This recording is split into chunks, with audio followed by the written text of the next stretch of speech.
Taniraba to klasy tokova tonga so indray ito amin'ny fandara manokana ny télévision encore amin'ity ala ity ankatranatrany isika rehetra izay misafidy ny fahitalavitra indrindra moa amin'ny fandraisana candidat tahaka zao antombotra ny efotoana ny fampeleza ankevitra manao toevaka ny hatrany koa ny fahatongavany ireo candidat na ny solotehany eto amin'ny plateau-ny fandarana manokana ka amin'ity anio ty kosa dia ny solotehany candidat au filoham-pirenena Rajonarmampianina larana faharoa ambin'ny folo Andriamatoa Avimana na IMEX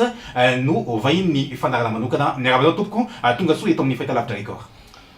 Miarahaba anao tompoko, miarahaba nareo ato amin'ny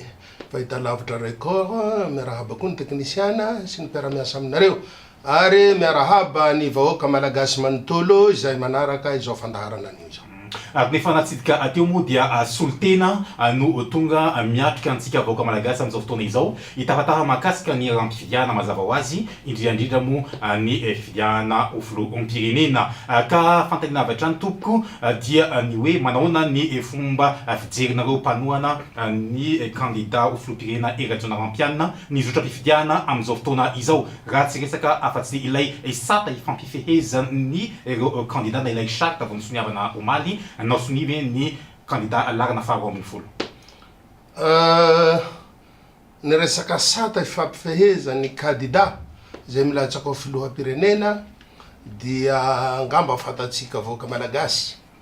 ny antso izay nataony filohany fampihavana-pirenena ao anatin'izany any CFM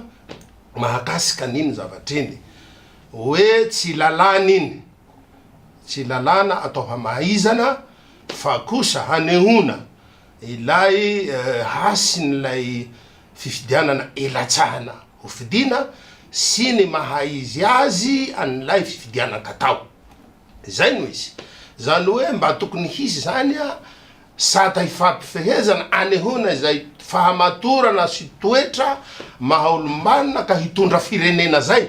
Fa tsy zao rehetra zao ange ka rehefa te hilatsaka de milatsaka fotsiny zao fa tsy heverina kosa fa tsy misy zavatra zany anehona zay fahamatorana hitondra firenena zay. Zay ny mahafaoka an'iny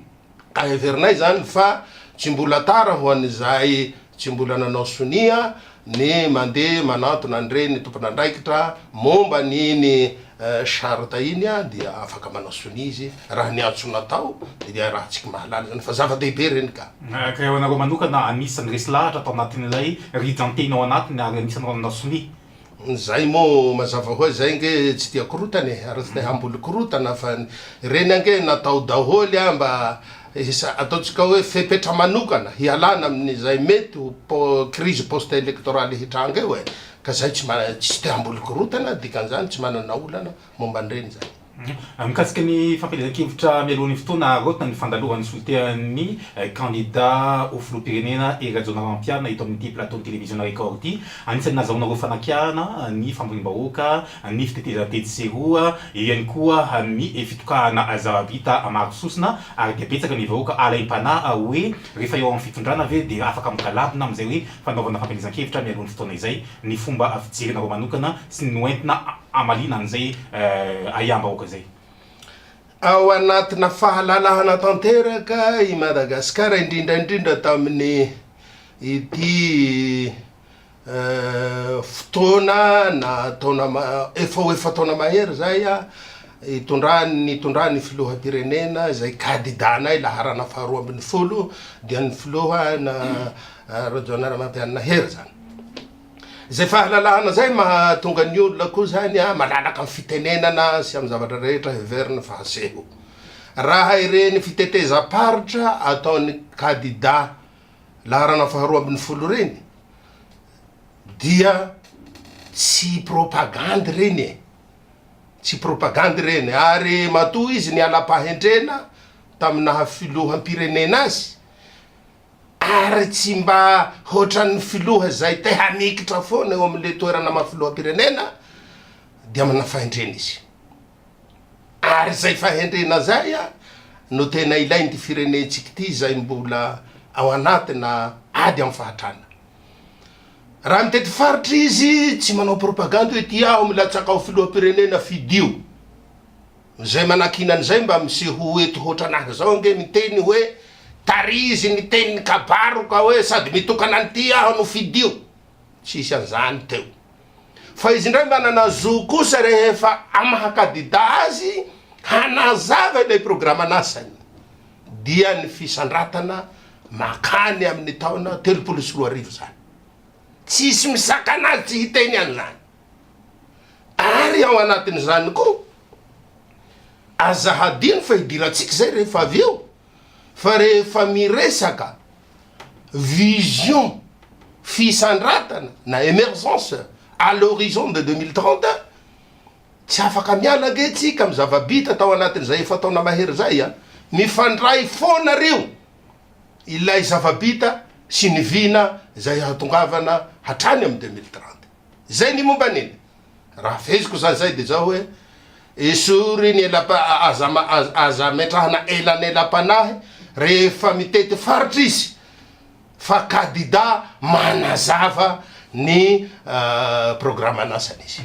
mbola aiam-bahoaka avetrany no mbola ho atolotra ary de eto hitondra fanamarina mahakasika an'izay satria sarotra ny azahoan'ny vahoaka malagasy antoka hifidy an'izany hoe filoham-pirenena kandida izay tsy mipetrapetraka amin'ny tokony izy ny laminasa rehetrarehetra ny programa anasa eo ihany koa ny resaka aia izay mila azavaina amin'ny vahoaka avokoa izy rehetra izay nyresantsika teo fa niankevitra ny kalamanjana de fa nivalina moa le izy teo fa ohatrany kandida rehetra fa anisany nazahoan'ny kandida filoham-pirenena era-jandarimampianina izay tohanare ihany koa ny mahakasika ny hoe fandanimbola mioampampana raha tsy resaka afa-tsy ny fitokana sy mibendrany tany sambavana izay raha tsy diso aho dia nisy moa ny kandida isan'ny roa isina teto nilaza fa mananika hatrany amin'ny volana amiliara ahoana ny azahoan'ny vahoaka malagasy antoka fa raha toka ho tonga eo amin'ny toeran'izany filoham-pirenena izany indray i era-jandarimampianina dia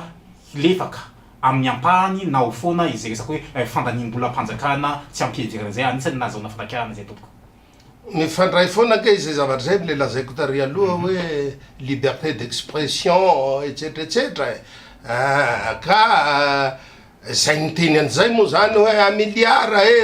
amy profisia sauf manome profisia tarehina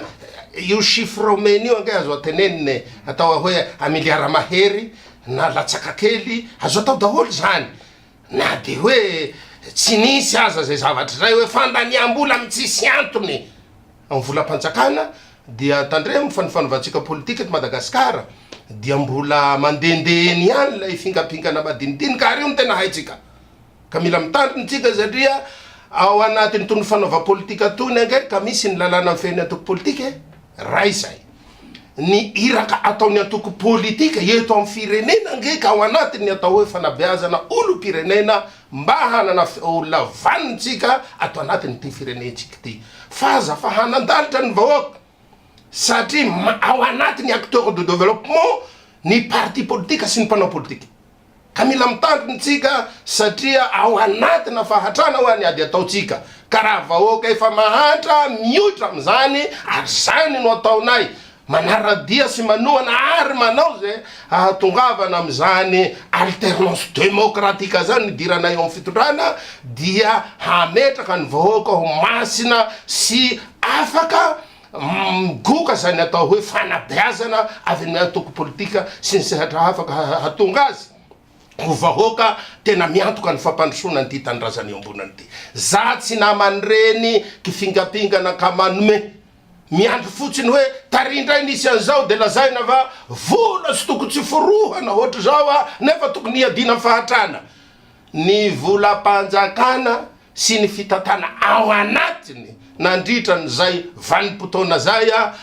efa taona mahery tsika zao hananika 5 taona dia tao anatiny lay atao hoe nandala ny atao hoe niezaka ny fehiny hatongavany amin'ny atao hoe bonne gouvernance zay ngamba ny mahalaza azy ny système de gouvernance rehetra natao zany a dia nankany amin'ny ampahany petsaka zao tsy manao hoe tonga lafatra any amin'ny bonne gouvernance any ady hevitra ny tokony hipetraka fa tsy resaka hoe amiliare bois de rose ino hoe fa tsy haitsony zavatra ito amitsika ty a fa ny lalakevitra misy anay kosa de zay resahana zay ady amin'ny fahatrana système de gouvernance makeo amin'ny atao hoe bonne gouvernance ka ny hatongavana amilay toerana dia amin'ny alalany alternance démocratique. Efa natitsika ampiandoana teny fa hoe antongotra ny fampelezan-kevitra tiany koa anisan'ny zavatra resahana aloha tsara moa ny zavatra mazava amin'ny rehetra mba tsy hisy alaim-panahy eritreritra zavatra kihonohono ary zay no ampisinareo tahaka zao miatrika ny plateau ny télévision record anaty fandarana manokana hitondra fanazavana ny tsara ho fantatra rehetra izay etahitam-bahoaka sy ny zay ayam-bahoaka izay. Misy le lalàna ny tsy fahafahan'ny mpiasam-panjakana dia amina candidat rehefa manao anatin'ny fampelezan-kevitra. Ahoana re tompo ny azahoan'ny vahoaka malagasy antoka satria raha tsika malala am'izao fotoana izao aloha fa mbola magnany heridikany raha izany hoe candidat Rajaonaromampianina izany satria efa teo amin'ny fitondrany izy ny olona izay misolo toerana azy ihany koa mbo olony ihany koa ny rantsamangaiky rehetrarehetra izay mipetraka ny rehetrarehetrany mbola napetrany ihany koa. Ahoana nazahoana antoka fa ho voahaja izany hoe raha misy ny fampelezan-kevitra izay ataon'ny candidat filoham-pirenena Rajaonaromampianina dia tsy hisy mpiasam-panjakana na ministra io na lehiben'ny district io na ben'ny tanàna io hanarady azy. Raha izay ny faharoa manaraka an'izay ihany koa dia mahakasika ny hoe fampiasana ny fitaovam-panjakana. Mipetraka mazava aloha zay fanontaniana zay satria ny mpiasam-panjakana tokoa dia raha ny tokony ho izy dia misy ny lalàna mifehiny atao hoe fanaovana ny asa-panjakana sy ny maha-mpiasam-panjakana. Efa tena fantatry ny mpiasam-panjakana tsara satria zavatra iahinany zareo zany ary zay heverina raha fa mbola marisarisa tam'izany dia natao ny hahatonga azy hahafehy ny hoe mpiasam-panjakana izay tsy tokony makany amin'ny fanaovana politika na itondrana ny fandaharahana ny asa-panjakana eo amin'ny sehatry ny politika. Iny le atao fiteny teknika hoe dépolitisation de l'administration. Ka nazahay koa nge mba gaga ihany satria mahampanao politika moa zany mba manaraka ihany ny fizotran'ity raha ty foana zany isaky ny candidat ao anatin'ireo candidat eny amin'ny telopolo. Dia ny zavatra hita aloha dia misy aza ataontsika hoe tompon'andraikitra mikasika ny asa-panjakana na nofanina tam'izany dia tena maneho zao fa hoe manohana candidat ary tompon'andraikitra am'izany. Iny moa tsy fanomezantsiny satria fomba fiady daholo reny hozy ny tanora ankehitriny. Fomba fiady fa tsy manaraka ny lalàna. Fomba fa tsy manaraka ny lalàna. Fa ho anay kosa aty amin'ny candidat faharoa ambin'ny folo dia zahay aloha dia tsy makasitraka an'izany hoe ny mpiasam-panjakana ny fitaovam-panjakana dia hampiasaina ka izay indray zany no hatongavana any amin'ny fandresena hitondrana an'ity firenena ty. Misy lalàna mifehy io zay olo ny lalàna sy zany fanajana ny lalàna zany dia sarotiny am'izany ny candidat laharana 12 sy zahay zay manohana azy ary mitaona koa raha hoe tsy de tsara raha ohatra misy alaim-panahy hampiasa ny mahampiasam-panjakana sy ny fahefam-panjakana ary ny fitaovam-panjakana. Izay le tanjona fa saingy mila toky ny vahoaka malagasy satria ny fanteneniko teo mbola azo lazaina ho mbola tsara toerana ianareo raha ny efitondrana misy ankehitriny. Ny toky zao ny toky zao ireo candidat milatsaka filoham-pirenena reo fantany tsara fa tsy azo atao zany. Ary mananjoko ireo candidat reo ange na hoe fa maninona reo manao mampiasa fitaovam-panjakana ty ny proof. Azo injena zany na ny azo atao zany zahay koa manenjika raha misy manao an'izany no inona moa no zay hoe tsy mpandika lalàna zany satria olona zany nitondra firenena na de milatsaka ho candidat zany ange ka lavalava ange zay fotoana zay ary nahitinareo fa nisy ezakabe vita zay resahantsika avy eo. Zay rehefa miresaka an'le hoe vina ny fisandratan'io ka manao hoe mifandrangotra ohatra hoe raofiny sy rangotiny foana ny efa taona izay nitondrana ny firenena dia misy dikany zany satria tsy moramora ne zany dikany misy fifehezan-tena fanomezakasina zavatra maromaro ao toy ny lalàna ary ny fomba ikatanana ny firenena ka tsy nifilatsahana androany no hanimba anay zay vita zay satria mbola hakany amin'ny 2030 tsika hiditra am'izay makotsika fa na de tsy zay ny tena idiratsika tanteraka satria tsy de teknisiana an'izany loatra de hiresaka an'izay zay. Resaka ny ampahana vina antsika voalazanao teo dia ny hoe vina 310,000 ary dia nisy ihany koa ny fanambarana ombinimbiny fa ny ampahany izay efa nitanterahanao tamin'ny efa taona mahery teo anivon'ny fitondrana dia anisany amafisina anaty zay rehetra izay. Ny zavatra tsikaritra aloha mazava ho afaka dolo ny ahatsiavanana rehetrarehetra. Nisy ny fanakana makasika ny resaka kolikoly, nisy ny fanakana hoe fanondrana harem-pirenena izay tsy misy fiantraikany any amin'ny vahoaka ifotony, tsy misy an'ilay tamberina andraikitra na ny redevabilité any amin'ny commune ohatra ny any amin'ny faritra. Dia nisy ihany koa ny fanenjehanareo izay no azo ilazana azy hoe fa mankaiza daholo sao de le vola izay heverina fa tokony anaovana fampandrosoana any amin'ny tanàna ifotony, any fampandrosoana ifotony, de lasa anomahana ny resaka fampielezan-kevitra sy ny fifidiana filoha-pirenena ohatra. Eto de mbola manitrikitrika ihany hoe mandre vovato nareo fa ny vola rehetra dia any amin'ny toerana misy azy amin'ny fomba ara-dalàna. Tsy nentiny ngahy président laharana faharoa ambin'ny folo nivoaka ny avoloha sy ambohitsorohitra ny vola fa amin'ny toerana misy azy ara-panjakana sy ara-dalàna. Za tsy manasoaso ny mahalala dia mahalala ny fomba fa manitsy aho fa tsy mba miolanolana zany ary manasoaso olona zany. Za koa tsy olano deraderaiko eto fa tsangakevitra entina hitondrana nyty firenena malalatsika ty. Zay le ao iresahako foana hoe teto rehefa miresaka fisandratana makany amin'ny taona 34 tompoko dia azahadino fa nandrirany zay efa taona mananika 5 taona zay dia niasa tao anatiny PND-tsika de ilay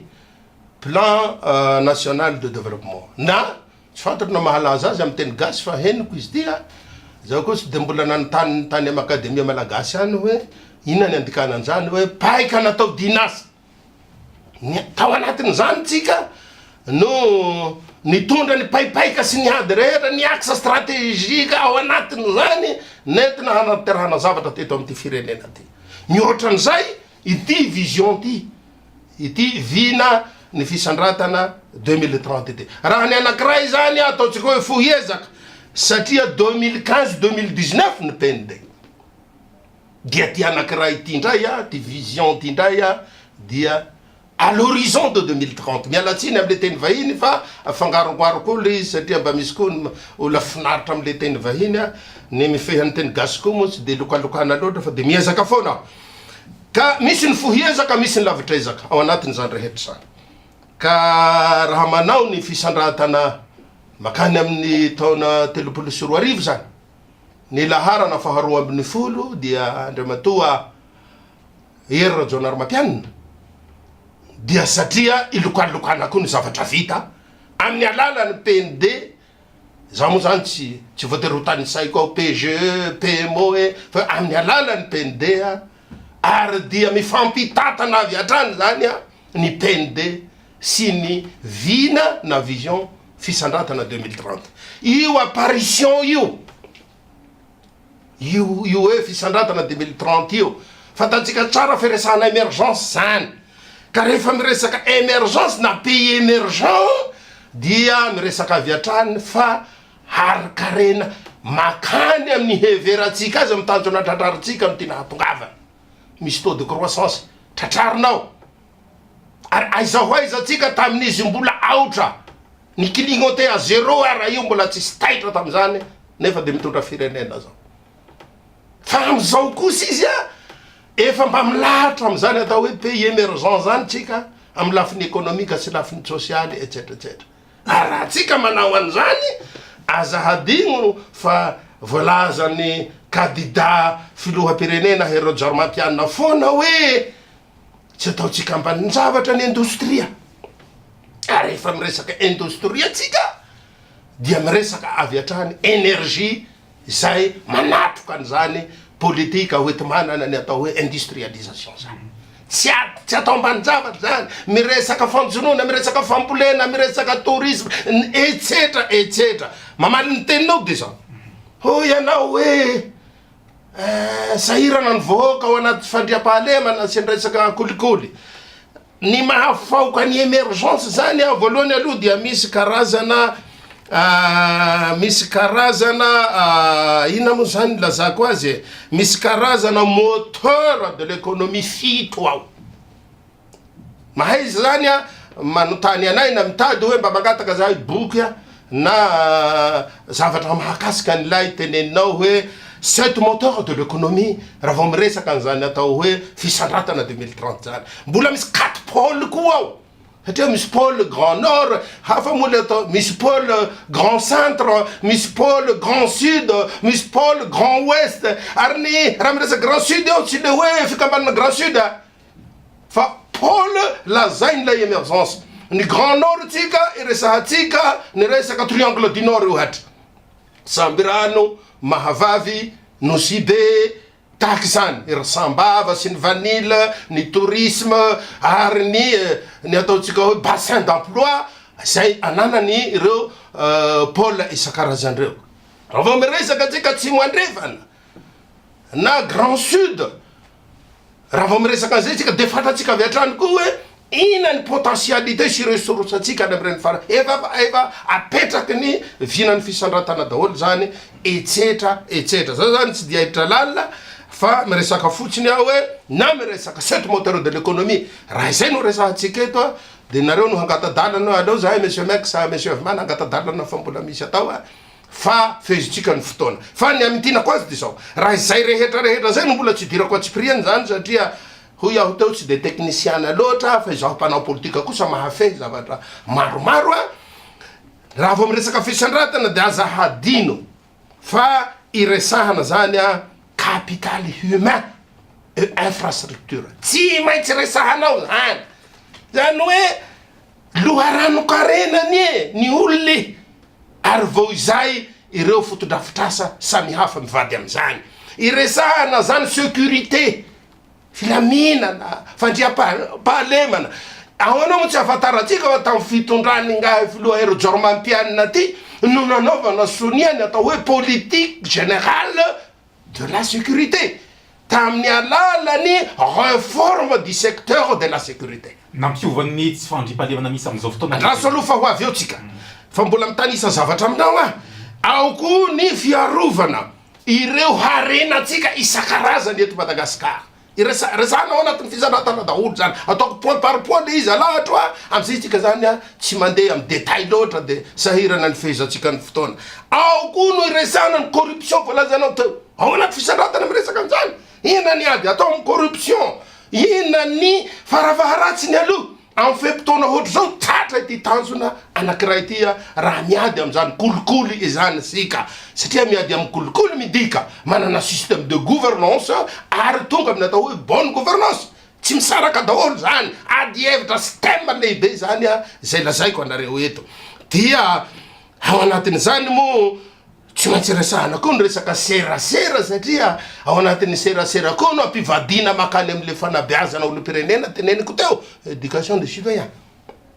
ka everiko angamba fa raha miresaka fisandratany tsika tsy miala an'izany rehetrarehetra zany fa efa niteny aho taria 7 moteur de l'économie ho resahan'ny fisandratana 4 grand pôle io teneniny fisandratana ary amin'ny akapobe nyreo tany saiko aminareo zao manontany corruption no nilaza aho teo manontany anao sécurité nilaza aho raha miresaka anao hoe angamo le politique générale ny de la raha iny nosoniavina sy taterahana iny misy tompona ndraiky ny manotanteraka azy fa participation kosa anao ataony vahoaka malagasy any amy faritra samy hafany arakaraka ny spécificité an'le faritra fa tsika indray dia manana ny tompona ndraikitra misahana an'izany dia heveriko angamba fa tsy lazaina zay hoe io ndray fa ilay candidat ny ala teo no tsy nahasoroka ny ady amin'ny tsy fandriam-pahalemana ka raha va miresaka réforme du secteur de la sécurité iny tsika zava-dehibe iny zay niarahatsika tamin'ny firenena avy any ivelany indrindra teto amin'ny continent africana niarany nandinika sy nijery akaiky hoe ahoana ny ampiharana zany raha rafitra toy izao raha miresaka sécurité tsika ka tsy voavaha manontolo eto de ampanetretena tompoko ny lazanay fa tsisy zavatra tsy maintsy ho tonga lafatra zany ary ny mpitondrany eo ihany koa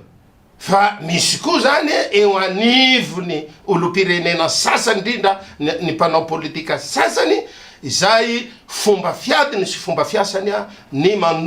mandrehitrafo mba hapisy an'izany tsy fandriam-pahalemana zany toy ny halatromby rehefa tao ampiarina ny dina dia fandraisan'ny vahoaka andraikitra mivatana zany raha misalahy amireo zanatsika miaramila sy manao fanamiana samihafa reo iady am'izany fandriam-pahalemana zany ao zany ny vahoaka no ao raha teo koa zany a ireo zanatsika miantafika manao fanamiany reo misy ny loi préventive zany raha ohatra ka ataoko amin'ny teny teknika indray le izy a de amin'ny lafiny teknika zany milazako azy a de misy ny loi répressive zany hoe ireo zavatra roa reo zany tsy tokony mifanitsaka na mifandaka fa tokony mifameno reo a ny loi préventive zay ahitatsika ny dina mazava ho azy sy ny loi répressive akilany koa izay mifampisakambina amin'ny loi répressive de amin'ny loi préventive izany rehetra zany tamity fitondrany candidat laharana faharoa ambin'ny folo ty a no nahitatsika hoe ahoana no mba hiatrehana zany tsy fandriam-pahalemana zany na de amin'ny dahalo zany satria phénomène di dahalo zao fa tsy lay malasokapa taloha itsony raha izay koa nidirana de hevitra goavana malasokapa dahalo lasa phénomène di dahalo raha io fa isaorana fa nisy fitondrana izay nahita hoe hatreto aloha dia ny vahoaka sy ny miaramila manao fanamina na zandary na polisy na miaramila zay a dia mifampisakambina ary de atao zany a ny hamongorana tsy kelikely fa tsy ny hoe indray mandeha ary zay ny mbola ilatsahana hanohy an'izay ady natao tamy dahalo zay sy zay tsy fandriam-pahalemana zay no mbola ilatsahana fa tsy matory na mijanopotsiny ny mpandrehitrafo ka mahatonga tsy fandriam-pahalemana eto Madagasikara. Iteny kely ihany koa manoloana an'izay fanehoan-kevitra zay iaraha ny rehetra manaiky fa nisy fampandrosoana nisy ny asa vita izay nataony filoha teo aloha Erajona Mampianina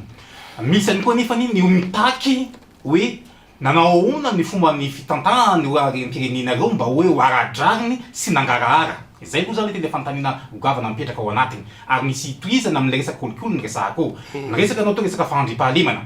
2030 vila 2030 fa tadio 10 taona no hitantahany firenena mandaha iray dia anisany nazahoana ho fanakianany koa tany aloha tany hoe ahoana moa tsy nijerena ny heritaona sy ny androanandroany ohatra sy ny roa taona mandritra le fotoana hitondrana to zay le any amin'ny 2030 rahantsika malala fa ny vahoaka malagasy misakafo tapakibo tsy fahandrim-pahalemana nisy le réforme ary zay natonga nanantany teo hoe nanahoana ny vokatry n'ilay réforme satria ianao zao amaha olo-pirenenanao ohatra fa tsy mpanao politika ambola lavitrizaka aloha atreto ary ny aiky mihitsy any koa ny fitondrana am'izay hoe ekena fa mbola tsy mipaka any anatin'ny vilan'ny vahoaka malagasy ilay fampandrosoana fa mbola any de ina no tena foizaka andrasan'ny vahoaka zao de zao hoe rapiso nareo vahoaka tsy noana ianareo tsy misy ny olana eo amin'ny resaka fananantany izay nazahoanareo fanakiarana ihany koa hoe misy ny fivarotantany amin'ny vahiny etsetsetra marina fa tsy le candidat ianao hoe tomelatsiny mex fa tongetanao efa misy resadresaka ny fanaovana taminy ka aleo mazava avokoa izay rehetra izay hoentsika magnaparana ny fiarahana totoko ya eto aloha dia amafisiko eto a amafisiko eto fa raha resaka hoe fanaovana tantely afadrakotra ny harem-pirenena za tsy manao hoe tsisy harem-pirenena mivoaka antsokosoko eto a azafady rehefa milaza ny maha izy azy ny candidat izay iarahanay zahay a dia tsy hoe miteny zavatra miteniteny foana sanatriny vava masona vahoaka malagasy masonareo eto fa ny anay indray mametraka hoe raha misy ny zavatra mandeha atsokosoko any de mivady am'le insécurité lazay koa re misy ny asany mpamoaka atsokosoko ihany iza avy aiza reny angamba tsy de anjarako loatra manao hoe iza na avy aiza fa misy tompon'andraikitra misahananjany no samborona ve tsy no samborona ve tsy mbola zay ihany koa no mano sady za koa tsy nitondran'izay lisitra zay fa dia miteny fotsiny hoe misy zany eto Madagasikara ary ny ady ataotsika zany am'le harem-pirenena arovana défense de ina ny lazako azy teo défense de richesse naturelle ny lazaiko tary aloha dia ao anatiny efa niteneniko any zany ny fanjakana zay ny asany miaro ny harem-pirenena tsy hivoaka fa zao miteny anao a olombelona ny fanjakana ka mba naka pôzy kely na torotoro ka resy tori kely teo efa nandeha zay ny harem-pirenena ho an'ny sasany zay ihany ny asany ka io le aty ka raha raha ilay sasany mpamoaka harem-pirenena izy manome lalana izy manao sonia antsokosoko antsokosoko zany tsy manao hoe ity ilay sonia fa rehefa vitany ny halatra taony ny halatra nke tsy irany tandremo fa misy ny tomponantoka mifamoahana iny indray zany a io le ady ataotsika zany hoe tsy misy olona olom-pirenena avelavela maimaim-pona zany raha ohatra ka mbola hita ny fomba isorohana zany fa maizana no mendrika azy ary natao ane zany oza hoe raha izay no anokanatsika fotoana de andao raha zay resahana hoe mivoaka ny harem-pirenena ina tao any bois de rose ny malaza ny olona naramo de mbola misy mamboly ny hoe ary mety misy zany a fa ny ady tsy maintsy atao ary mety misy zany misy halatra olona ko misy zany resaka mandeha zany dikan'izany ny ady ataotsika zany mivelatra tsika zany tsy mijery akaiky eto fotsiny a io le sanatry ny vava miteny ary fa indramiko ihany fiteny mpanao politika hoe tsy mijery eo apotonorona ihany tsika fa mijery lavitra kokoa ary zany fandray am'le teninao hoe fa hoany nareo miresaka 2030 ny olona nona zay le fanotanina teo iverenako iny fa za ngamba tsy de iny foana no resako eto hoe ny olona mangalatra sy mamoaka harem-pirenena tsokosoko zany tsy miera aminao zany raha misy olona mangalatra zavatra posinao tsy miera aminao izy fa nitanany efa nitondra tsy hitanao akory azy fa ny ady tsy maintsy atao hoe tsy mety zany ary zany no anaovantsika n'le hoe éducation na fanabeazany ny olom-pirenena iverenako le hoe 2030 maninonareo miresaka 2030 nefa ny olona nona zay miresaka 2030 ka ny sasany rehefa manao kabaro politika raha manao hoe lavitra ny lalakale